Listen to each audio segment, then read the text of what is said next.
آج دو تین باتیں ذہن نشین کر لیں جو مجھ سے پہلے تمام مقررین نے فرمائی ہے، اسی کو اس انداز میں اپنے دامن میں باندھ لیجئے کہ آج کا دن یوم تاسیس کا دن بھی ہے اور آج کا دن یوم تجدید عہد کا دن بھی ہے۔ آج ہم تجدید عہد کرتے ہیں کہ آنے والے انتخابات میں انشاءاللہ جمعیت علماء پاکستان کو ایک بڑی سیاسی قوت کے طور پر اسمبلی میں بٹھائیں گے انشاءاللہ۔ آج ہم یہ عہد کر کے جائیں کہ اپنے اپنے علاقوں میں نظام مصطفیٰ کی وہ عملی جدوجہد کریں گے، جمعیت علماء پاکستان کو فعال، منظم اور متحرک کریں گے، اور انشاءاللہ قائد جمعیت صاحبزادہ ڈاکٹر ابوالخیر محمد زبیر صاحب کی قیادت میں یہ قافلہ حریت، یہ قافلہ فکر و نظر انشاءاللہ آگے بڑھے گا، پھلے پھولے گا۔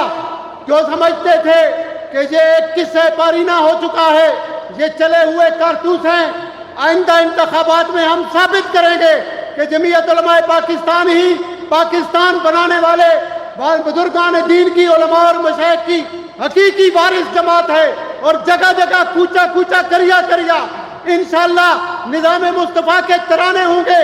اور جاگ اٹھے ہیں اہل سنت، گونج اٹھا یہ نعرہ ہے، دور ہٹو اے دشمن ملت، پاکستان ہمارا ہے، پاکستان ہمارا ہے۔ اور کس کے قائد ایسے ہیں جو فضل حق ہوں، کس کے قائد ایسے ہیں جو مرد حق ہوں، غازی ہوں، شاہ احمد نورانی ہوں یا عبدالستار نیازی ہوں، اہل سنت کے یہ مجاہد جن سے باطل ہارا ہے، گونج اٹھے ہیں نعرے کے، اہل سنت جاگ چکے ہیں۔ اب یہ جاگی ہوئی مخلوق انشاءاللہ سوئے گی نہیں۔ اس قائد کی قیادت میں، علامہ زوار بہادر صاحب کی قیادت میں یہ قافلہ انشاءاللہ آگے سے آگے بڑھے گا۔ ڈاکٹر جاوید امان صاحب، آپ بزرگ ہیں، ہم آپ کو یقین دلاتے ہیں کہ ہم نے اپنی جوانیاں نظام مصطفیٰ کے لیے صرف کی ہیں، آئندہ زندگی بھی صرف کرنے کا اعلان کرتے ہیں۔ جو اس بات میں میرے ساتھ ہے وہ ہاتھ کھڑا کرے کہ نظام مصطفیٰ کے لیے اپنی زندگی وقف کرتے ہیں، اور آخری لمحات میں اگر ہم ہیں تو پھر بھی آخری لمحات بھی نظام مصطفیٰ کے لیے صرف کرتے ہیں۔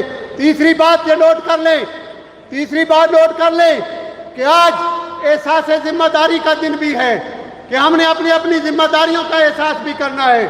ہم نے ایک دوسرے سے بھی رابطہ رکھنا ہے، عوام سے بھی رابطہ رکھنا ہے۔ روٹی، کپڑا اور مکان کی سیاست نظام مصطفیٰ کے نیچے ہے۔ جب نظام مصطفیٰ آتا ہے تو کچہری میں انصاف ملے گا، جب نظام مصطفیٰ آئے گا تو میرٹ پہ ملازمیں ملے گی، جب نظام مصطفیٰ آئے گا تو کوئی کسی کا حق نہیں مار سکے گا۔ یہ روٹی، کپڑا، سڑکیں کے بہانے دے کر یہ ہمارے ایمان خریدنے والے خود غرض مفاد پرست ابن الوقت سیاستدان، اب ان کا بوریا بستر انشاءاللہ ہم جو ہے گول کریں گے، اور سیاست میں وہی کام چلے گا جو محب وطن ہوگا، وہی سیاست کرے گا۔ جس کا دامن ہر قسم کی کرپشن سے پاک ہوگا وہی سیاست کرے گا۔ ہم ان کا محاسبہ بھی کریں گے انشاءاللہ۔ آج عہد کر کے جائیں، یہ قافلہ حریت ہے، یہ قافلہ فکر ہے، اور اس قافلے کو ہم نے بڑھانا ہے۔